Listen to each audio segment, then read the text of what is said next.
Good afternoon. Welcome to the Midday Mull for Wednesday, the 20th of April. With Robert Murray McShane, one of the chapters we read is Ecclesiastes chapter 7. And in verse 10, the writer says, "Do not say, 'Why were the old days better than these?' For it is not wise to ask such questions."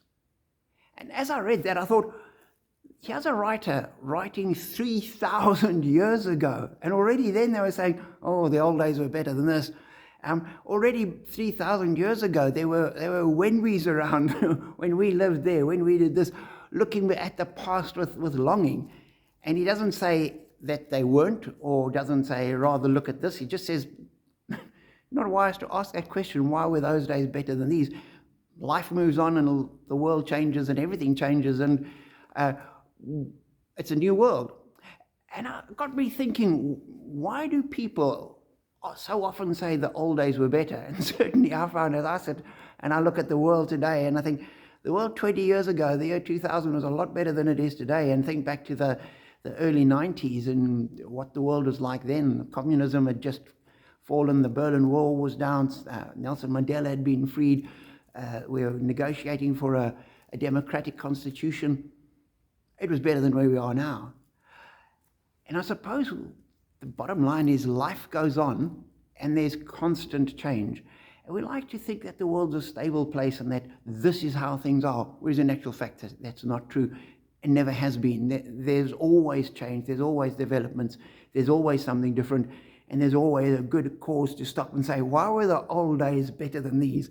And whether you live today, whether you live back in the 1950s, or whether you lived with Solomon 3,000 years ago, there are people saying, why are the old days better than it is today?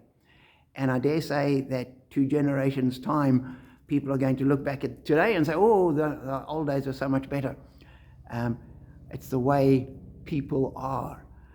So how do we live today when we recognize the world is changing, things are moving, nothing's going to be the same, everything's constantly different? And the first verse gives a little bit of an inkling. And the writer says, second verse, "It is better to go to a house of mourning than to a house of feasting, for death is the destiny of everyone. The living should take this to heart." And as we live today, we need to recognize today doesn't go on ad infinitum. Today, our life has an end, and that's our span. And we need to live this life as best we can, recognizing that there's an end. But recognizing that in Christ, under God's oversight, in God's hands, we step out of this life and into eternity. And that's when everything really is better. So join generations and centuries of people complaining about today as opposed to yesterday, but always recognize today ends and we move on. Be encouraged and be blessed.